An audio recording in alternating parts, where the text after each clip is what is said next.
Welcome to Behind the Scenes. This is one of the, if not the, most important subject that we'll take in this year's series of Behind the Scenes shows. It's a subject that most of you probably don't know about. It's a subject that 99.9% should know about. It's called Lyme disease. L-Y-M-E, Lyme disease. And it's a disease that is growing larger and larger, and people are in danger. And those in the community, you got to pay really close attention to what's going on here, because you can be hurt. You can be badly hurt. And we're going to be able to give to you some information. We have 4 guests, and we're going to talk to you through all 4 voices and their experience and their thoughts and what have you. Now, the first, sitting immediately to my right, Maureen Cardarelli. Right. I used to say it right over the phone when we talked about coming to the show. And now you a public nurse. Public health nurse. Public health nurse, right. And you have, what, 5 towns that you visit with? I'm a contract nurse. That was great. Employed by Community VNA under contract with 5 different boards of health, including Foxborough, Mansfield, Easton, Plainville, and Seekonk. Mm-hmm. And that must keep you pretty busy. It does. Okay. And presumably you are beginning to gain more and more knowledge of the Lyme disease, and this might be a very good thing for you to do, is be participating in this show. I'm happy to be here. Thank you for asking me. I'm happy to get the word out to folks about this disease that is quite common. Okay. Thank you, Maureen. And then we have Sheila, and I will take a crack on it. I say Toby Chuck. Okay. Pretty good. That's, Not bad. It's close. That's good. In the ball game there. Yeah. And her husband, John. Or do you prefer Jack? Jack is fine. Jack it is. Okay. And what were you saying about the word Lyme itself? Well, Lyme comes from a town in Connecticut, right? It's Lyme, Long Connecticut. Island, New York it started. I'm not asking where the thing started. It's where named the name after Lyme, Connecticut. for Lyme, Connecticut. Lyme, Connecticut, right. And you were saying about the Lyme itself, and this thing is like a spider. Whatever it is, where does it get the Lyme disease that he then transfers when he's gobbling down blood? From an infected animal. From an infected animal. Yeah. But now it's the co-infections. Lyme in itself is one thing. Lyme disease with serious multi-co-infections is a very serious disease. Okay, let's just pause for a moment. I haven't dug real deep into Lyme, but I got one thing very, very clear, that the state of Massachusetts is a state that has the highest Lyme disease in it than any other of our 50 states. We are the leaders, so we have a lot of people coming down with it. And then I saw that other word beginning with an E, epidemic. We're in an epidemic. Yes, we are. So it's out there, and we all can, you know, I read about 4 pages or something one day. I felt, you begin to feel it, being a sense it, because the danger is here. It's among us. And I can visualize several people I know who are fairly close to wooded area behind them. And there's more deer being seen in broad daylight. In broad daylight now than ever before. We've had 5 in our backyard. They travel together, always a mother and the children. And so they're there, and it raises the question. And, you know, a lot of kids in the fall, they collect the leaves. They like to jump into the leaves. Roll around in the grass. Right. They don't know that there's a danger out there. No, they don't. They really don't. Or going barefoot in the grass. Uh-huh.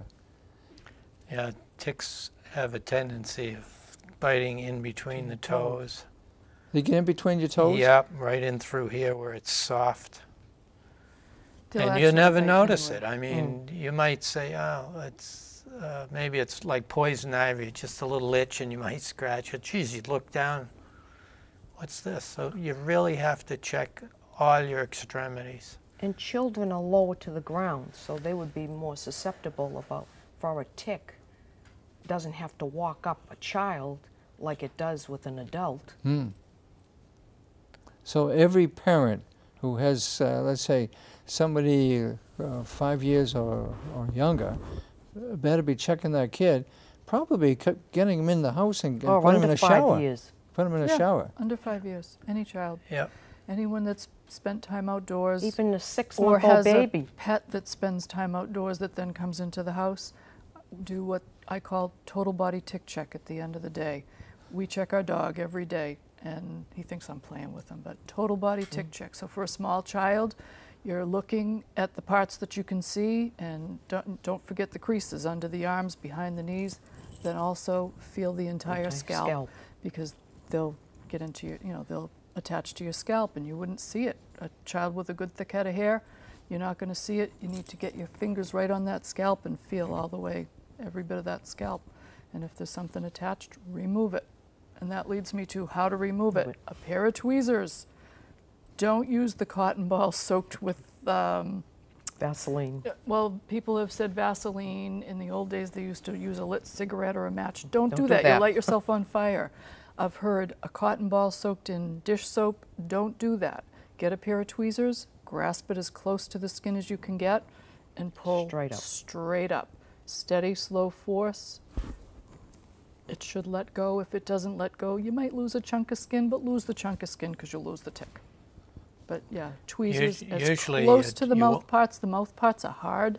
Just grasp it firmly and pull straight up. Right by the head. Right by the head? If you can. Now, the back By of the the mouth body, part. yeah. Yeah. The part that's into the body, you want it. That's kind of a tough situation if it's really they're so tiny. small. But the game plan is to get that item that's stuck into the body, right, and it's usually right at the head of the head, and just Grasp underneath. pull Yeah, them pull straight right up. pull straight Don't out. If try you and rip can't- it or tear Or it. 'cause turn it. If you What did you mean can't- by, you said something about the word underneath?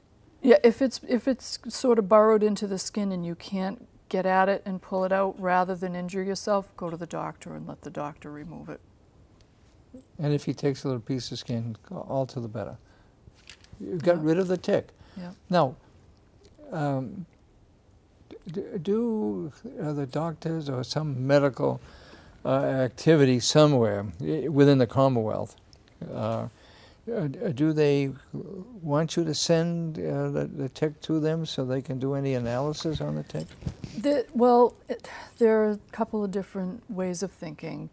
There is a test that can be done on the tick that determines if that tick has, I guess they'll first identify it and see if it's a deer tick. Then they can identify whether that tick has Lyme disease. However, even if the tick is positive, it doesn't mean that they necessarily transmitted to the person.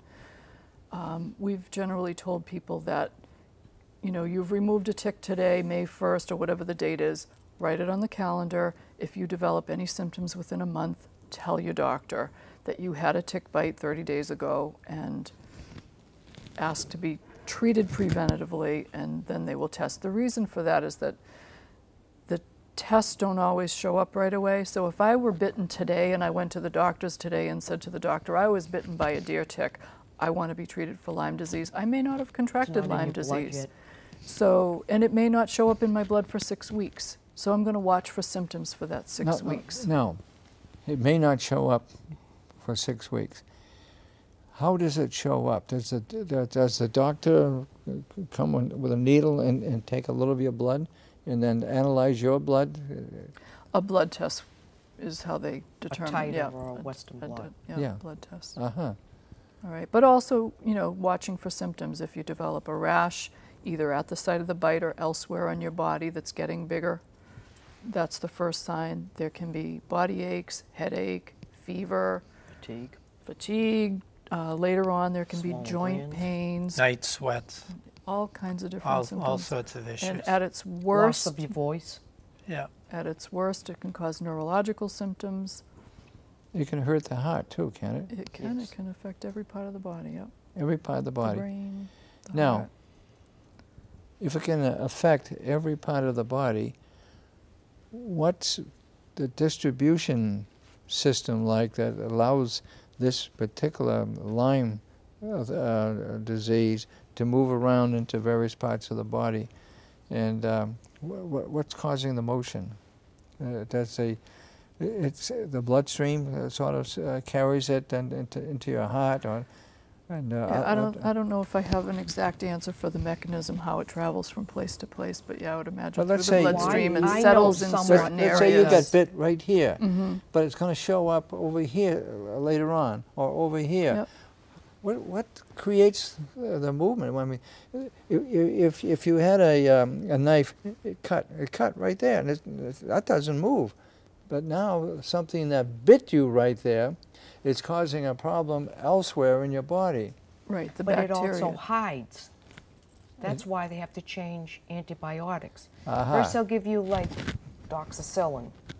Then the Lyme gets smart to that, so it hides and becomes a cyst. So the antibiotic has to be changed to a cyst form of an antibiotic. This goes too with long-term Lyme. They're constantly, after given treatment of weeks or months, change the antibiotic because the spirochete is smart. It's a smart bug. Somebody has said in the past week, just a statement to me, and said Lyme disease is like you getting about 50 aliens inside your body all of a sudden. I said that coming from the Oh, Lyme that's where it doctor. came from. That's It right. came from me. But you've got all of these very smart It is a smart bug. bug. And somebody somewhere along the path of my knowledge said when the, let's say, let me just call it Lyme disease bug, I'll just call it the bug, sees some of the antioxidant coming towards him to wipe him out, Antibiotic. that they change and they bring themselves together, and they said they actually form something that looks like a fist. A cyst. It does. It does do that. It actually shields itself Self. Yeah, to It protect protects itself itself. against the antibiotic that's coming after them. Right. ready to attack them. That's why the doctors need to constantly, as Sheila said, adjust the antibiotics and see if you can throw this bug off kilter and attack it different ways. Now, in my case, they turned around and I was off antibiotics for about a month and a half, and he wanted me off it. And then I had wrote him a report as to what my circumstances were for that month and a half, if there's any changes, so forth and so on. And in my case, my case is a memory issue, short-term memory. In your stomach. And, well, that's another thing. And again, I went back on antibiotics, and I've been on them since then. Now, in another month or two, I'll probably write them another report and tell them where I'm at.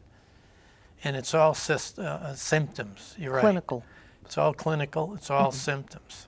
And this doctor I go to is in downtown Boston. He's one of the foremost in Lyme disease, and he's constantly picking up data and negotiating with other doctors of the Lyme disease group to try and justify how to resolve the problem. I think primarily they're more scientists than they are doctors. I mean, they're right on the leading edge here, and they don't know what's down the road, so they're creeping along and getting information and data from myself and other people and piecing things together to try to come up with a solution to at least attack the problem and hopefully solve it. Mm-hmm.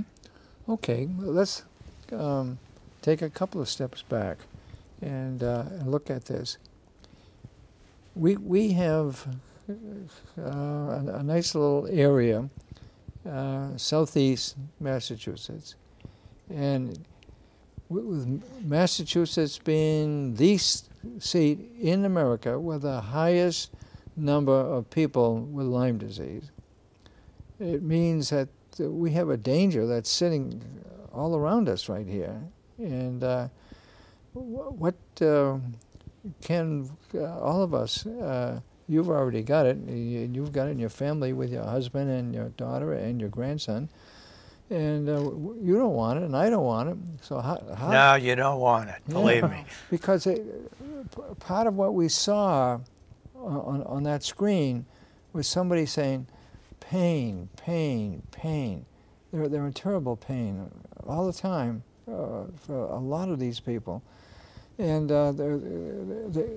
they can't continue like yourself.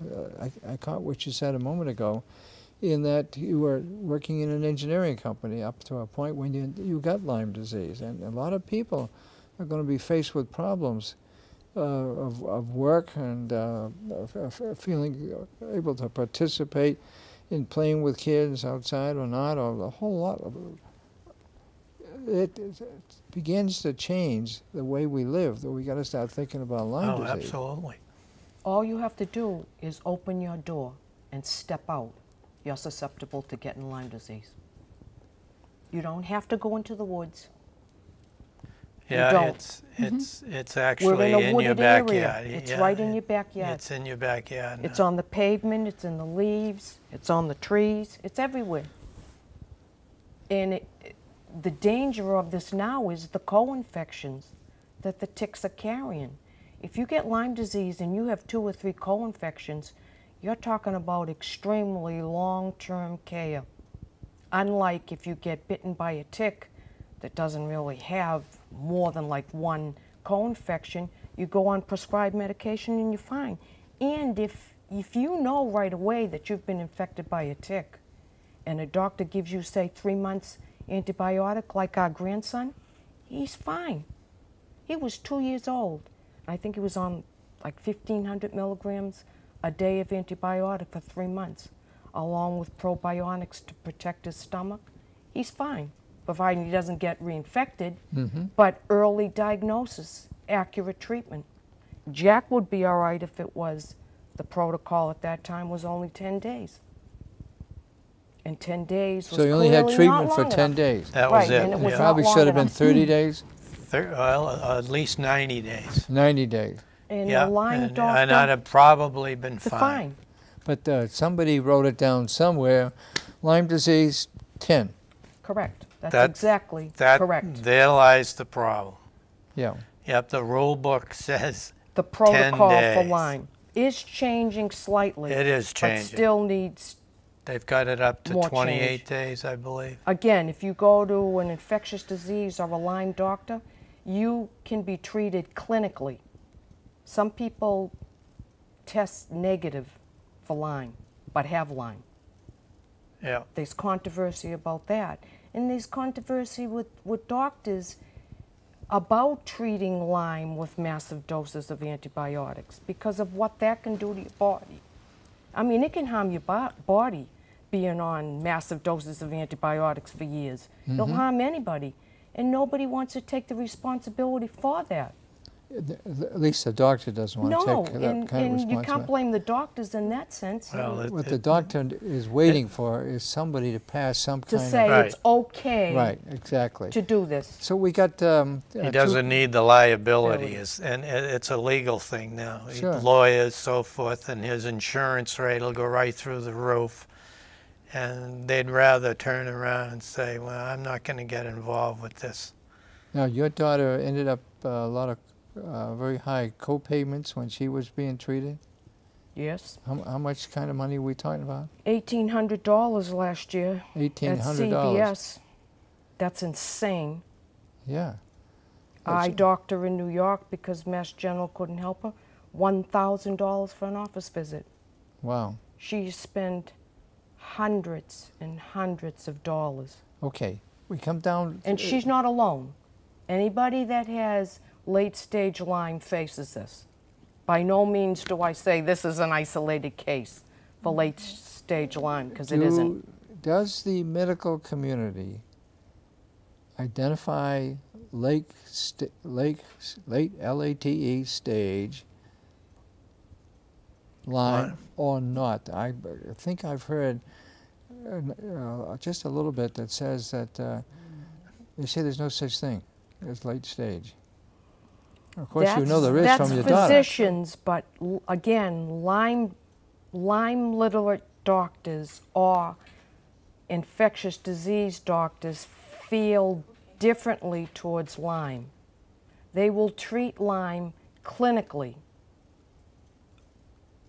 A general practitioner or a regular doctor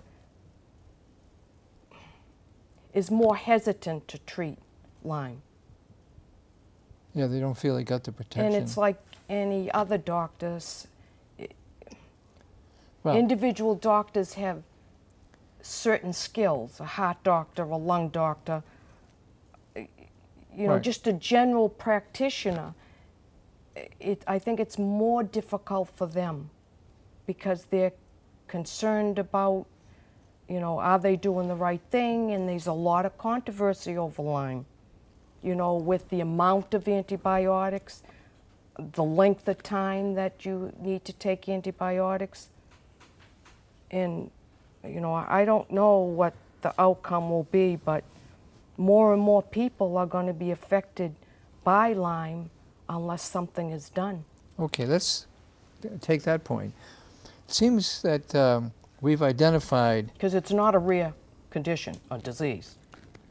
Well, it's not rare. No, it isn't. It's well done. Okay, we really got two wars going on here, or at least two major activities, both of which are educational activities. We got to do something with the identifying how the parents, how teachers, how various groups of people need to come together and need to really understand what this is all about and how to, quote unquote, prevent it from happening, to, especially to kids, but also to animals who become a transfer mechanism to the kid. So there's an educational program that's badly needed, probably at least in the schools, to start with the children, and maybe in the elementary schools, and have some of this pointed out. This is what you need to do to protect yourself, okay, to try to prevent you coming down with Lyme disease. And then there's another educational program, and that is somebody's got to develop the right information to hand into the right group of politicians who can then come back and say, we need to make a change here. We need to do something. And it's got to be, we're not going to get just 10 months of this treatment. If a person needs 2 years, they need 2 years. And with the kind of reputation we have in Massachusetts as one of the best health care states in the country, it's against the imagination to think now we got a real epidemic on our side, and then this thing keeps spreading. It's getting bigger and bigger and bigger, and more people are getting affected by it. So it's going to be harder to treat 2 or 3 years down the road than it is now if something isn't done. Why is it going to be harder? Well, because more people will be affected. The co-infections might get worse. I mean, each time, I mean, you can get Rocky Mountain fever, you can get enterocolitis, you can get babesia. There are a number of co-infections that ticks carry. And who's to say that each time a tick infects somebody, that the tick isn't getting stronger, carrying more germs? We need to go get a big shotgun. Well, I don't know if that's going to work, but... Okay, what do you think? I think good prevention.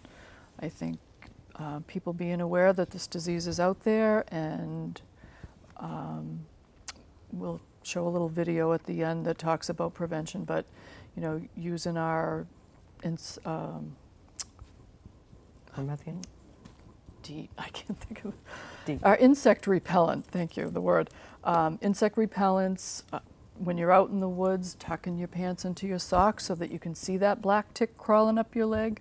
That the purpose of that.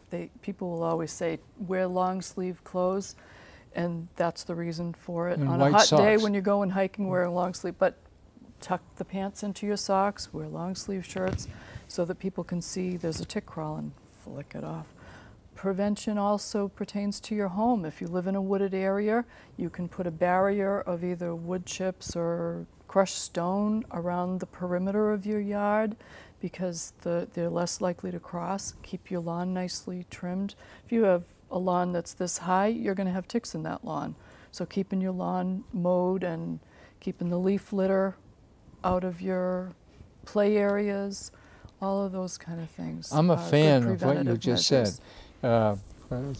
In my neighborhood, we have piles of leaves that, say, two families, A and B, kept piling them over time.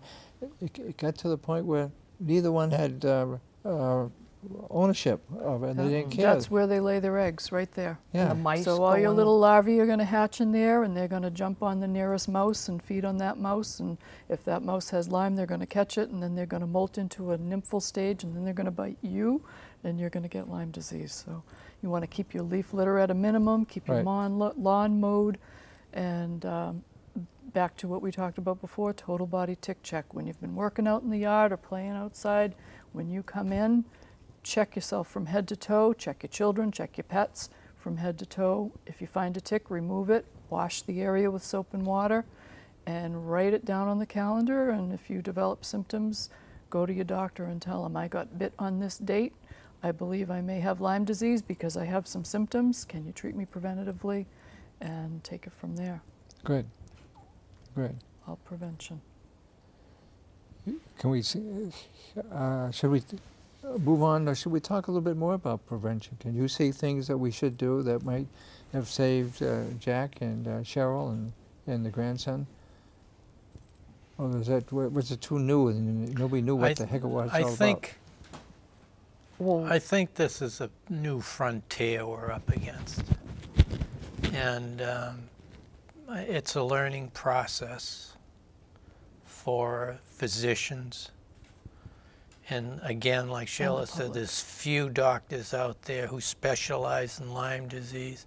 We need more doctors to get involved in Lyme disease, or at least be cognizant about what it's all about, what I need to do to prevent it, you know, make sure my patients that do have it, I'm capable of handling their issues, and not just say, here, take an aspirin, see me in a week. I mean, we need to take care of those issues. We need to set it up in the school systems. I think that's very important with the young children, because they don't have a fear of this. We need to inform the kids, especially the young ones. They'll drive their parents crazy, and that's a good thing. I think that the nurses in the school system should probably take a course or something on Lyme, at least be brought up to date as to what it is today. I mean, we still really don't have a handle on this whole thing, but let's get people up to speed right now as far as we can go, and that'll be a preventive action. They turn around, can inform other people, and on and on and on, along with what we've discussed. And 3 months of an antibiotic is not going to hurt a person. Years of antibiotic will hurt a person. You know, which would you rather be faced with? If you think you have Lyme disease, having 3 months of antibiotic, or not recognizing the symptoms, or a doctor not recognizing that that's what it is, and having years and years of antibiotic therapy, I mean, that's not a healthy way to live, put it that way. Right. Let's talk a little bit about symptoms. Now, there's going to be a bite, and once there's a bite, the thing tends to redden, and Not always. Not necessarily. it tends to. Some. And some of this gets as big as a 50-cent piece. It really does, from what I've very quickly got. It can also disappear and come back again, a Lyme rash. I've heard that there are people who get Lyme disease without ever getting anything. But this certainly is one symbol. When you see this, and people call it the target, you know. The bullseye rash. Bullseye rash. Right, exactly. It would be very easy if everybody that had Lyme disease Yes, it developed a would. bullseye Like rash, rash. because the doctors do recognize Yeah, that they could as, flag that. Yep, yep, you a definitely classic have it, symptom, and they then will move treat ahead. Sight unseen. Yeah, Yeah. I'm not sight unseen, but they'll treat based on the presence of a rash. They'll go ahead and initiate treatment. It's the people who aren't aware that they have a bite and then don't develop a rash, or maybe it's in their scalp or someplace that they didn't notice the rash. I wouldn't see it if it were on my back. You wouldn't see it on your back. Those are the people that may not be aware that the symptoms they're experiencing are Lyme disease. So they wouldn't be treated in the early stage when the rash is there, or in the early stage in the absence of a rash.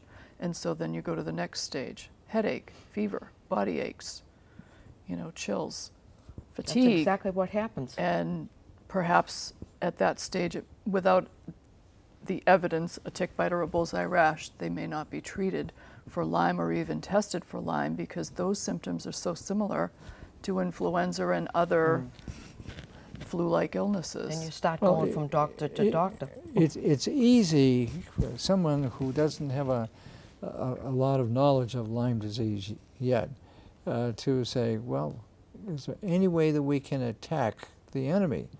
Now, we have flyovers for mosquitoes, okay, and You have a point. they come over and they spray and whatever. Is that a realistic opportunity to try to cut down on this thing? I don't know. I honestly don't know. I'll talk to you a little bit about it. The State Department of Public Health and the Cape and Islands have a task force. They sit down and they meet and they discuss what measures can we take. Can we somehow set up areas where deer feed, and how we use that Advantix for our dogs or whatever? Can they brush up against something and be treated with an anti-tick medicine that will prevent them from getting bitten and therefore getting Lyme? There's constant discussion going on about it. And the big problem is you can't treat every mouse in the forest, you can't treat every deer in the forest, and you can't eliminate every tick.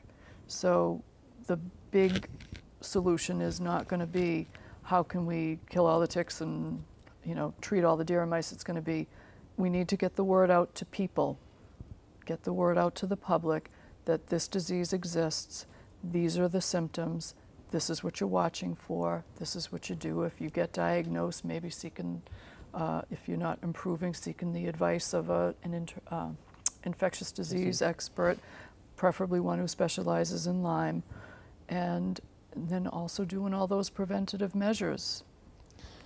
I like an earlier suggestion that you made too, and that is essentially put something around the periphery of your backyard or your total area, and so that they're not going to come across, unless of course it's a deer that jumps over, or a rabbit or whatever. That's fine at home. But it's only a partial Right. measure. You still need to do go to work, total body tick checks and, I'm be very aware much of in favor of symptoms. that. It's all a huge I just think this cycle. other idea is not a bad idea No, either. I don't think it's a bad idea either. Yeah. Yep. Okay. Anybody like to open into a new subject, or you want to talk about anything at all? Because what we're going to do, we're going to move along, and we're going to get to the point where we say, okay. So we'll start with you, Jack. What would you like to add to what the discussion has already had so far? I don't know. I think we pretty well covered all the bases. My primary goal is get the information into the school system. Let's get the little ones taken care of. They're the ones that aggravate the parents. My teacher says. And the little ones, and yeah, okay, Johnny, Nancy, or whatever, those are the kids we need to get to. So they're responsible enough to even check themselves, along with having their parents check them. Then once that gets into play, then the parents are going to realize, well, maybe I best check myself. I was out mowing the lawn all day. So it starts moving in that direction. And again, as I reiterated before, I think the nurses in the school systems should probably maybe take a little more a course or something, if there is one, and upgrade their talents as far as recognizing symptoms for Lyme disease. You know, a rash that the parent might not have picked up. And from that point on, I think it would snowball in its own right from state to state. And I think we need to start with the kids. I think that's a very good point. Sheila?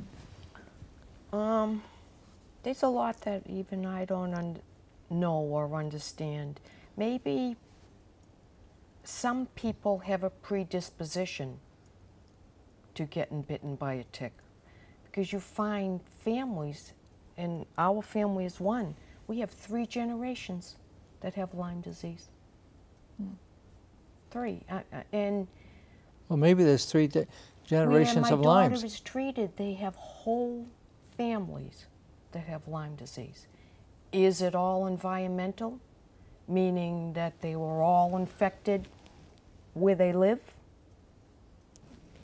You don't know.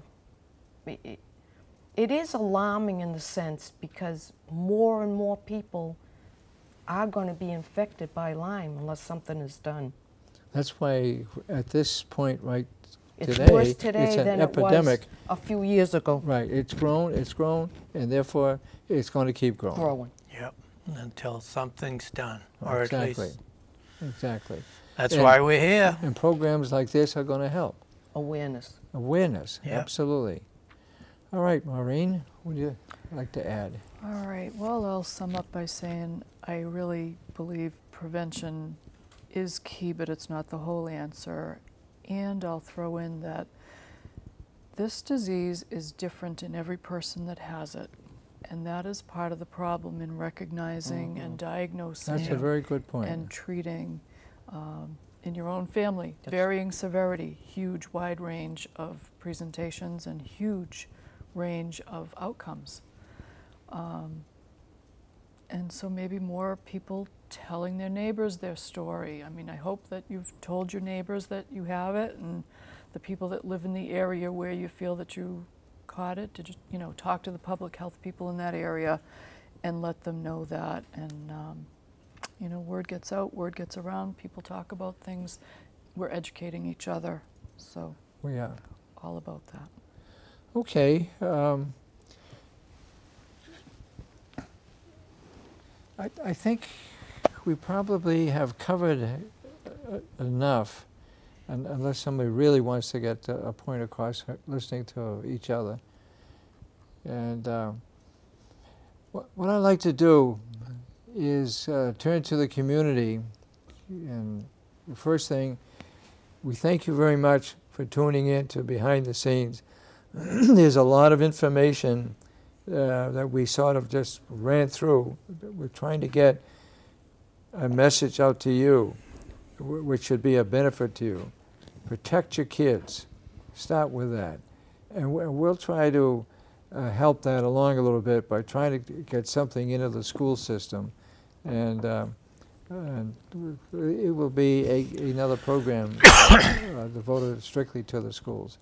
And then we'll also try to see if there's a way. I don't know whether our background, your Department of Health is going to be interested in this, but at least I know some people that are going to talk to them, that could talk to them. So we all got to learn.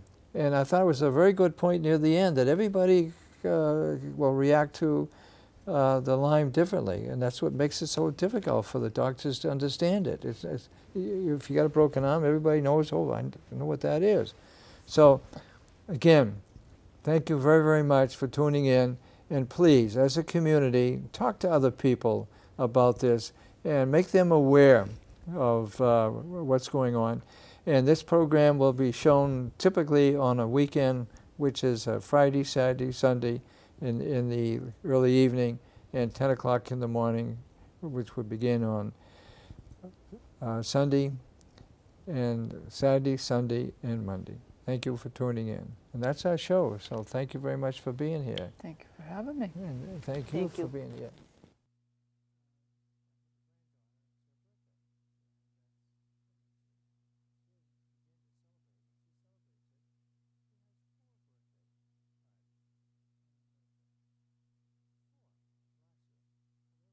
Welcome back to Behind the Scenes. We took a little moment out to do a few things, and now we're back in on the show tonight. But we have an extra person who's joined us. I want to introduce you all, because you remember Jack is here with us, and this is his daughter, Cheryl. And Cheryl, the uniqueness of her being here is that she's had the Lyme disease longer than your dad, right? Right. And because of it, you now have moved into a area where I begin to understand a lot of the medical people feel, well, there's no such thing. I don't know what words you give to it, but a persistent Lyme disease, no, it's gone away by now. We've given you enough antioxidants or what have you. And that's a very important thing to go to. But first I'm going to start with your dad, if that's okay with you. That's fine. Oh, okay. All right. Jack, tell us a little bit. I mean, you spoke up so far during the show on different types of issues and things, and you're not bashful about coming out with a point of view. But I want you to tell us a little bit about yourself. I'm curious. How did you discover that you had Lyme disease? It happened, oh, I don't know, 3 or 4, must be 4. When I say 4 years, it's usually 5. Oh, sure. We'll add 10%. I worked for an engineering firm, and I was reviewing the exterior of an elementary school in Cumberland, Rhode Island. Mm-hmm. Know where that is. My job there was to review the masonry and the overview of the entire building plus the windows. Our client wanted new windows, new doors, and some architectural issues to improve the situation of the school. Mm-hmm. Out in the back of the facility, there is a kitchen, and of course is a loading dock. Well, I got in behind the loading dock to measure out a specific window, which wasn't a natural window size, and which obviously was a large window, and we're talking money there. Once you change sizes, so the client needed to be brought up to speed that this particular window is a special made item, the masonry around it needs repair, and so forth. That's when I got bit in the leg. You felt it at the... Not at all. Didn't feel a thing. Went through the whole day, was with another engineer friend of mine, and that evening went to bed, get up at 2:30 in the morning as if somebody just stuck me with a knife, and there it was. That little guy was right in there. And I took him off, crushed him up. I should have kept him and threw it away. By morning time, Cheryl, who is well aware of the Lyme issues, I showed it to her, and I had a bullseye already. And that was only, let's say, 12 hours after the fact. What size is this? The bullseye? The bullseye. Probably the size of $50 $50 at the time, but growing. It was growing at the time? Yeah. Now, this is colored red, and it's... Yeah, it's basically sort of a blotchy red, and the center is obviously your skin color. and the outer edge is red, and then it sort of fades slightly.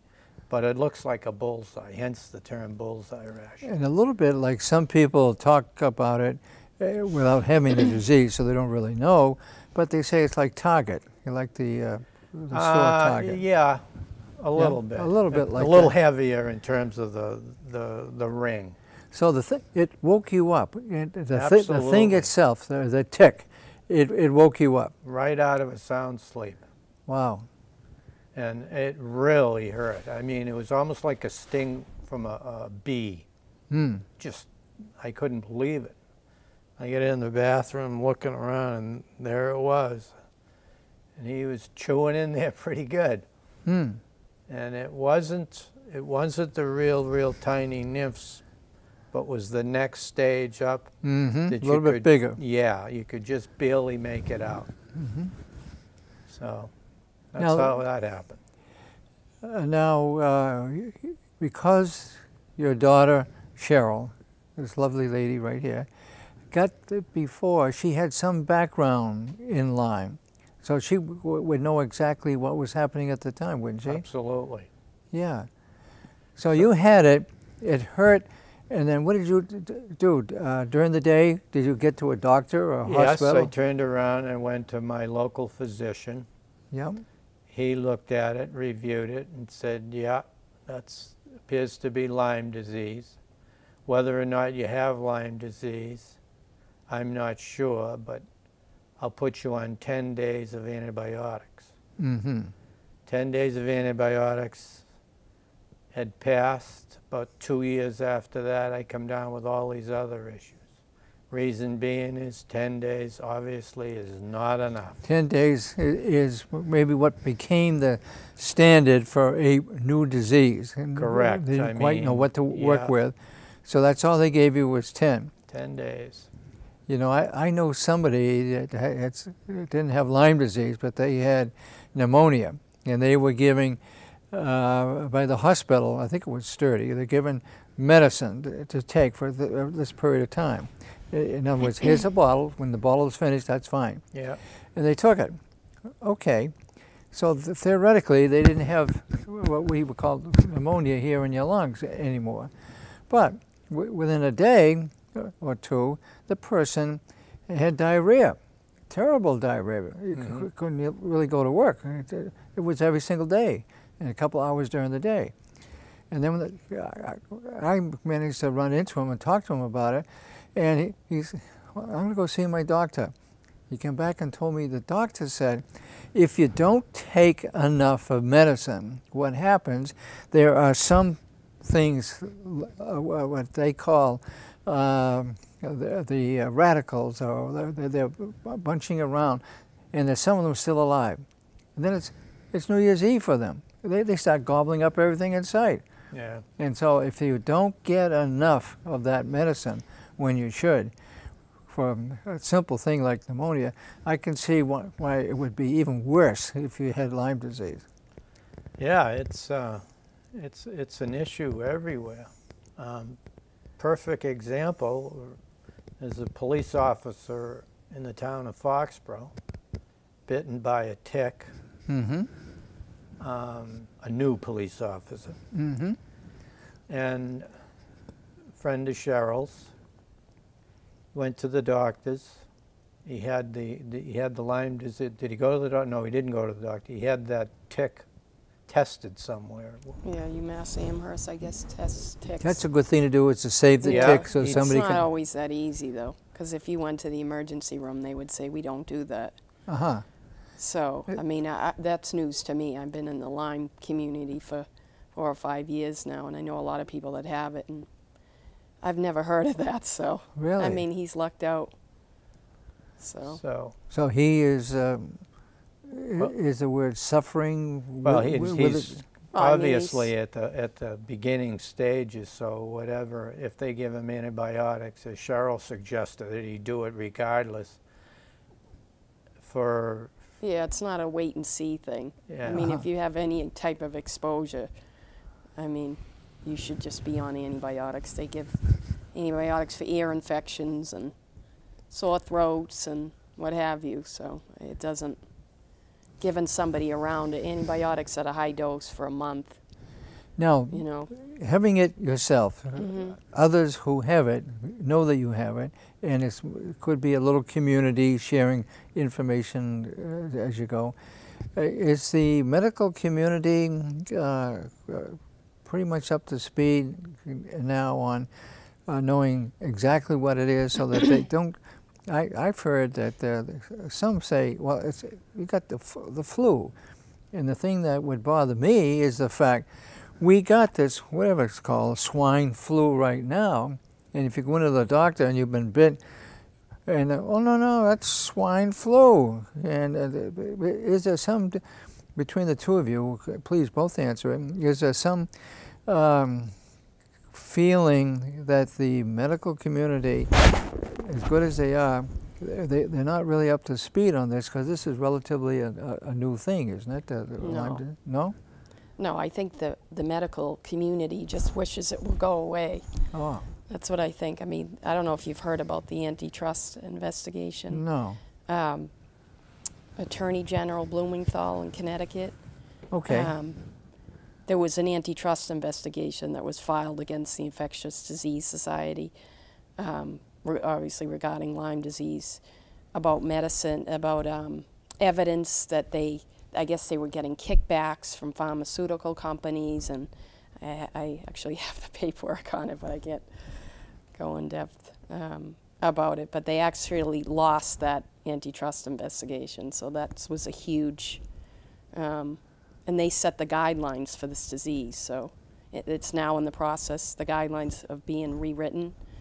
So any type of research they do from here on in, to me, is not really credible, I would have to say. So, you know, the primary care physicians, that's what they look at, is that's how they treat according to those guidelines. So I think, you know, when the new research has been reviewed, things will get a little bit better. And I just think now, if, you know, they don't really understand it, and if a primary care diagnoses it, then they'll have to treat it. And a lot of doctors are losing their licenses because people that really know about Lyme disease, they don't treat conventionally, but the way they're treating is working. People are getting better. Long-term therapy is proven to be successful. You know, they understand it. They're involved in the research. They treat the patients. I don't think the patients are people that are really sick, chronically ill, are not going to people in the infectious disease, because they just cut us off. You know, they call it psychosomatic or whatever. And it's just all in your mounting. mind. Trust me, I've had health issues my whole life, and I know my own body. I know when I'm deteriorating. It's not something that I would make up, or, you know, nobody wants to be sick. I mean, that's, you know, life is good. You know, you don't want to go through it being sick, and there's millions of people out there that are trying to cope with it, and it's horrible. It's horrible financially, emotionally, everything. It's just let's take a moment to talk financially. Why is it such a bad deal financially? Well, me personally, I don't have out-of-state coverage with my insurance plan, though it is a good one. So I have to travel to New York for treatment, and right now there's really nobody in this state that's schooled on Lyme disease except for Sam Donter. He's down the Cape and in Boston. They claim to be Lyme literate, but I mean, a bottle of doxycycline, if you've had this for 4 years, is just not going to cut it. I mean, it's gotten into every system of your body, and its aim is to destroy your whole body. And I know, you know, with me, it's doing that. I have endocrine problems. I have to take medicine to sleep. I have to take herbs to build my immunity. It's just a balancing act at this point, and it's, you know, I'm on the best supplements that, you know, the market can offer, and they're not at a cheap price. I mean, it's $50 here, $50 here. That's that type of holistic. So you have to pay all of that. Do you also have to pay the doctor or Well, or yeah, the because I hospital? don't have out-of-state coverage, and you know, it was. I mean, my doctor sat with me for 5 hours on my first, and it was, you know, it was $700. And these people are the best. They're our only hope, you know, and there's only a small percentage of them. Like I said, there's people that they claim to be Lyme literate, but they know so much about it now. Like I had some issues with my PICC line, and I was getting a lot of skin rashes, and I remember going into Mount Auburn Hospital, and there was an infectious disease doctor that was called in, and you know, all she wanted to do was talk about my Lyme treatment. And I went for 4 years without being diagnosed. I went from doctor to doctor to doctor, chronic fatigue, this, that, and the other thing. And, you know, no one even would give me a Lyme test. I mean, it's a simple, they gave me a Lyme titer, which is only 30% accurate. And I had asked the doctor at the time, you know, I had said to her, that's not an accurate test, that's only 30% accurate. And I said, you know, do you realize that? And she said, yeah, but they use a 2-tiered testing. They, you know, the ELISA test and then the Western blot, but that doesn't work for Lyme disease because a lot of people that have Lyme disease test positive on a Western blot. It's more sensitive. I mean, that type of testing works for HIV. That's a foolproof, but it's not like that for Lyme. Like It's not right now, it was set up for a different disease. yeah, the testing now is only about 70% accurate, and they only test now for Lyme disease. I mean, you know, the ticks carry a multitude of. They're only beginning to realize how much disease they carry. There's Bartonella, there's Babesia, there's auriculosis, there's mycoplasma, there's everything. Ton of different things. And, you know, when you're chronically ill and you have all these things going on, you know, you have Lyme, you have mycoplasma, you have Bartonella, and it's a multitude. It's very, very hard to treat. How long have you had Lyme disease? Well, I had a lot of medical problems that a lot of strange things with my adrenals, and my thyroid is pretty, you know, straightforward to treat, but they never really knew. I got a diagnosis for my adrenals back in college, or I think it was back then, but it's been so long. And now they say it doesn't exist. It's almost like a disease that they don't have a title for. It's kind of like somebody that it's abnormal, but we really don't know. And Lyme disease can cause endocrine disorders. So I don't know, maybe it was a reinfection, because those type of endocrine disorders can't really be traced. In my family, there's no history of it. So it kind of makes me wonder, maybe this was a reinfection, and this time kind of did me in, you know, but well, I was, your dad knew when he got bit. Yeah. Did you know? No. If everybody knew when they got bitten and they had a rash to prove it, I mean, they'd be lucky. That's Lyme disease. If you have a rash, there's really no need to test at that point. But if other things are going wrong in your body, like it was happening to you, then there was no way of clearly seeing that it was Lyme disease. And that's a big danger for anyone in our community. It's huge. Because what we're trying to do, what I'm trying to do with this show, is provide information to the community that they can use. And one thing I would focus on is prevention.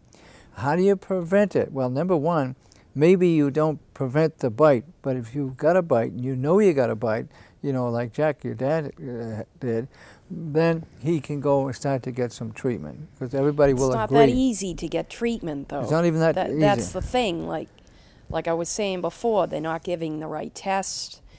They're, you know, ignoring people that are coming in and saying they're sick. And, you know, we look to the medical field to get answers. And when you're not getting any answers, and you're going from doctor to doctor, taking time off from work, co-pays, the whole, you know, co-pays can be pretty expensive, can't they? Yeah, I mean, I 25% of my salary last year went to co-pays? In medical, not co-pays, but you know, if you're on enough medication, it adds up. Including the medication, plus right. the office visits, and like I said, all the, you know, all the supplements, right. or whatever. And you know, I know doctors aren't schooled in.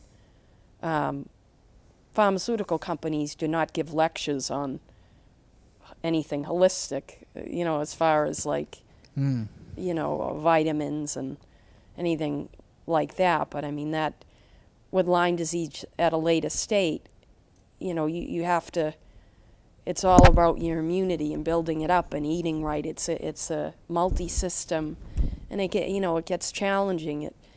Antibiotics alone is not what gets it into remission. So, I mean, my doctors, I mean, I've been to 100 doctors, as does anyone that has chronic Lyme. And, you know, they listen, you know what I mean? And we need everybody to get on board with that. We don't need people to come in sick and to leave the door frantic, you know, their body's deteriorating, and a doctor saying, you know, well, it's not this, it's not that. I mean, like I said, I asked them to test me for Lyme disease, and they refused to give me a Western blot. And I went for a couple more years, you know, and that gets inside of you, and it's part of your DNA at a certain point. It just destroys the whole body. It's not, you know, it's not something you just take medicine and it's gone. I'm going to have to live with this forever. And, you know, I'm only 39 years old. I used to be very athletic, very fit. You know, like I said, I had health issues, but I always could compensate by eating right and, sure, you know, taking medicine. And this is just, it's not something that, you know, I mean, it's huge. I have really bad days. I have okay days. You know, it's a challenge, and it's, you know, emotionally, it's taken a lot. Well, from, you know. There's a difference between you and your dad in that you have had it a long period of time. And it's definitely curable in the early stages. Right. Definitely. I'm not denying that. Yeah. That's the key. But I mean, these doctors, I mean, unless you come in with a rash, which I think the figure is like 10% of people that have Lyme actually get that rash, then you have nothing to, I mean, if you're getting, I mean, Lyme disease is like 40 general symptoms coming at you at once. I mean, you get headaches, brain fog, you get muscle aches, you get fevers, you get, I mean, you name it. You know, personality changes, and anything that can happen to a human body happens with Lyme. And they, you know, these doctors will send you to a rheumatologist. They'll send you to a neurologist. You know, when you get through with all that, you're looking at 2 years into it, and that's a long time for this bug to be in your body. It's wreaking havoc. So when you finally get to a person that actually listens, you know, do I want to say sometimes it's too late? Yeah. I mean, I believe these doctors saved my life. They didn't give me any promises that they could cure me. They said, we can get you feeling better, which they have. But still, I mean, I'm not 100%. I don't know as if I ever will be. Okay. You know, but where we are now is that we need to make the community aware that Lyme disease exists. As a matter of fact, it exists in Massachusetts, which is the state in the United States of America that has more Lyme disease than any other state in our United States. Okay. Second, the word epidemic has now been assigned to Lyme disease. pandemic. Pardon me? It's going to be a pandemic. It's not going to be it's going to be, it is worldwide right now. It is? Absolutely. Absolutely. Well, I'm not concerned about the rest of the world right now. I want to No, I know. focus here. So right now, it's a big thing getting bigger and bigger and bigger. And you represent those who have had it a number of years, and your whole body is being attacked in different form.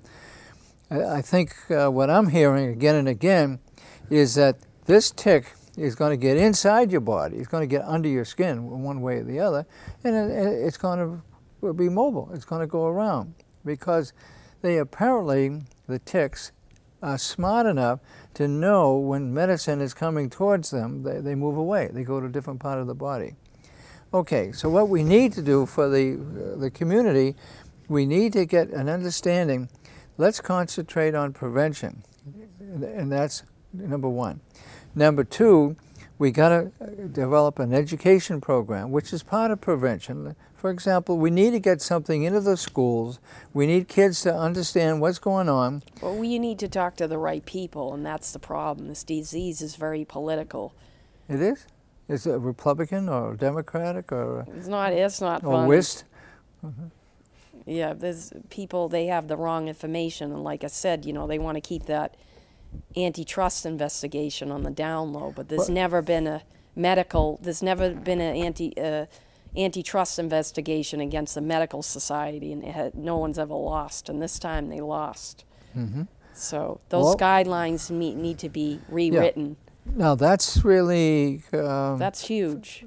Yeah, but that's really phase two. Yeah. Phase one, let's have less people being bit by ticks, because if you're not bit by a tick, when you're not going to have all those symptoms in the hurt body like you represent. So number one, we need a prevention program, and if we get it started in the schools, and we can at least train the kids.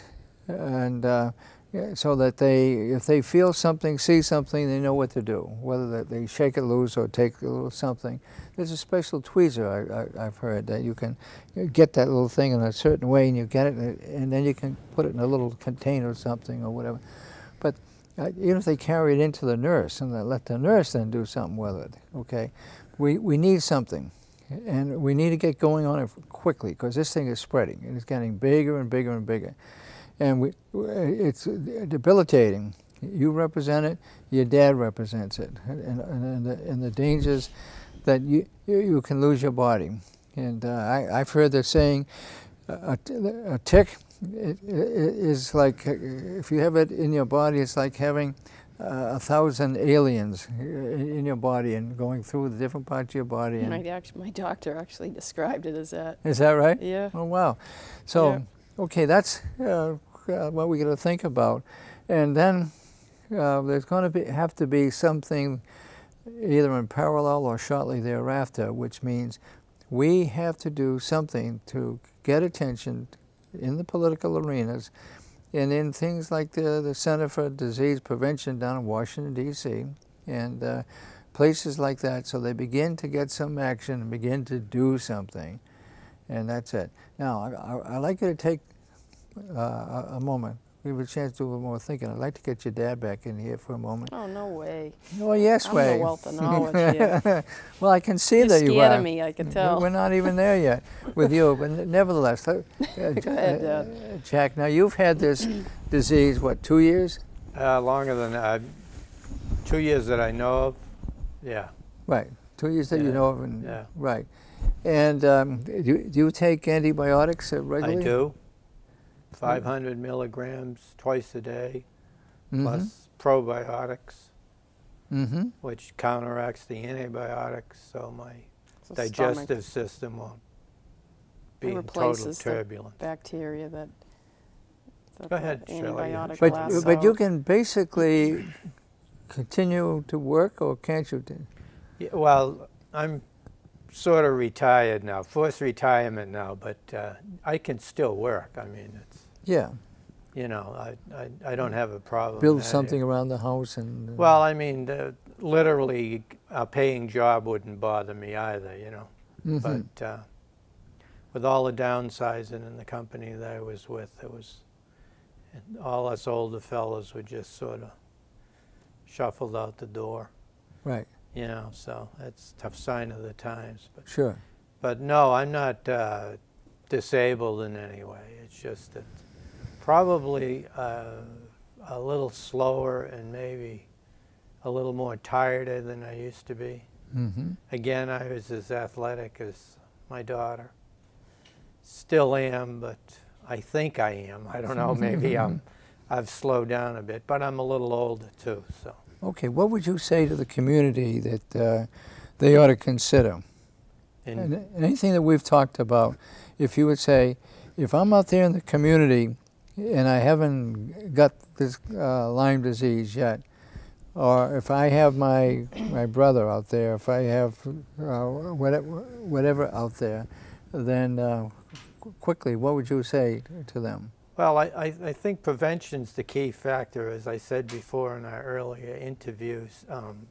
We need to get it in school. We need the teachers aware of it. We need the nurses. We need to go right up the line.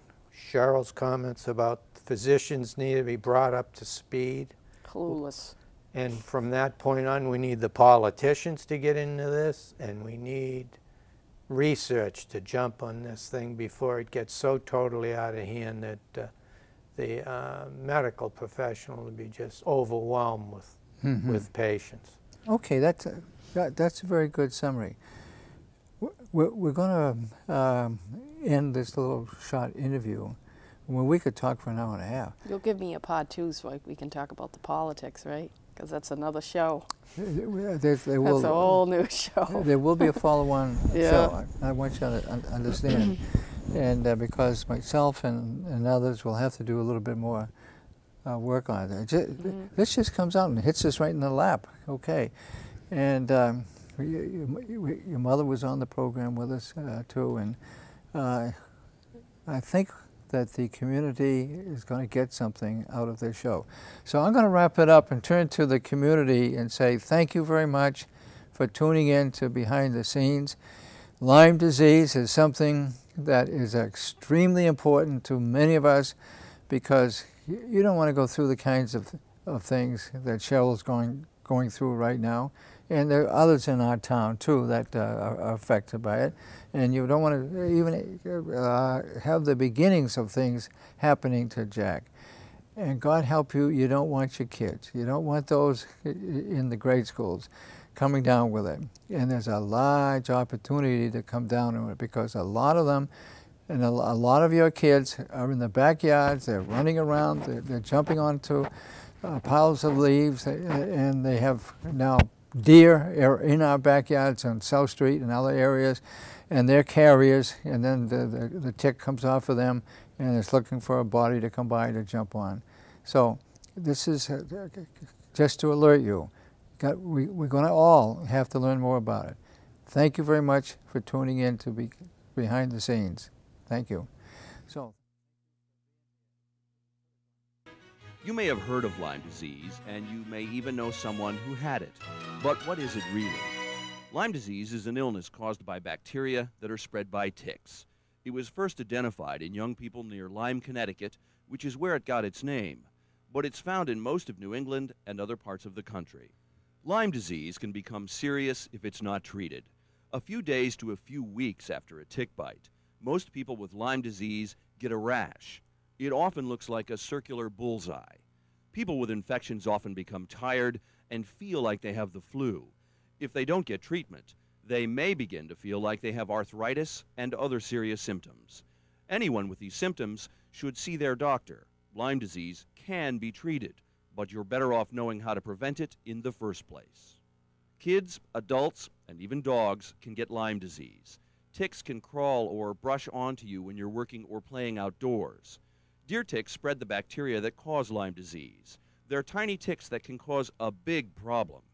On a person, the young ticks, called nymphs, are as tiny as a poppy seed. You can see that most people wouldn't notice them or even feel them.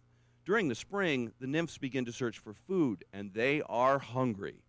The adult tick is bigger, but it's still small enough that you might not notice it, especially if it finds its favorite body parts, those that are hidden and warm, like behind your knee, the back of your neck, your scalp, your armpits, or even in your shorts, you probably won't feel a tick biting you.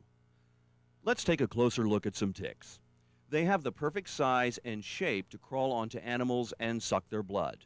When they latch on to drink a blood meal, ticks can transmit Lyme disease and other infections. Both deer ticks and dog ticks, also called wood ticks, can spread serious diseases, but dog ticks don't spread Lyme disease, only the deer tick can do that. Ticks don't hop or fly, they crawl or get brushed onto people and animals.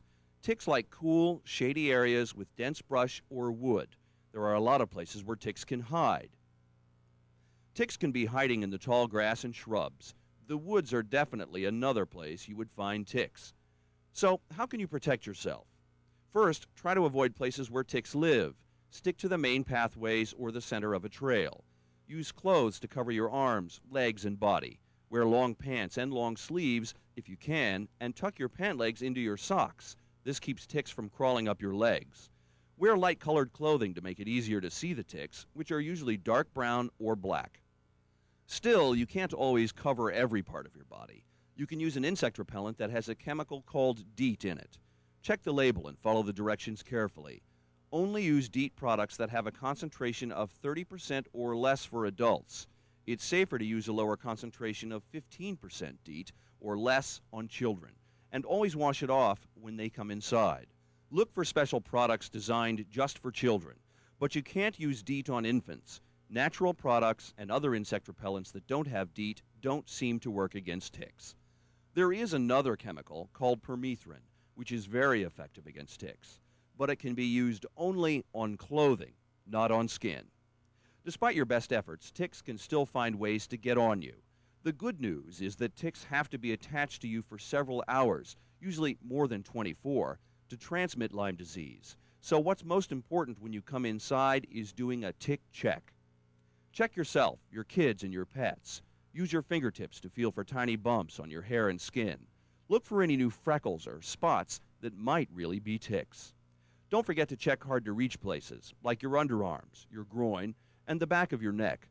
Help kids check themselves and give them a thorough check. Remember that ticks can be really small and hard to spot. Do a tick check at least once a day after you come inside from an area where ticks might be. It usually takes at least 24 hours of the tick being attached to your skin to transmit the bacteria. So if you find a tick, don't panic. Use fine-tipped tweezers, grab the tick, and pull it firmly off your skin. Use a little rubbing alcohol or disinfectant on the side of the bite. Don't crush the tick with your fingers. Instead, drown it in rubbing alcohol or the toilet. Some people's jobs or lifestyles mean that they are outdoors often. If you do a lot of outdoor activities like hiking or gardening, fishing or hunting, or if your job requires you to be in the woods, bushes, or tall grasses, you need to be extra careful about checking yourself for ticks every night. Lyme disease doesn't have to ruin your outdoor activities. It just means that you need to be aware of where ticks may be. You can take steps to prevent ticks from getting on you, and check yourself for ticks when you come indoors. You can enjoy being outdoors, in the warm sun, with the cool breeze. Just don't let a tick crawl up your leg.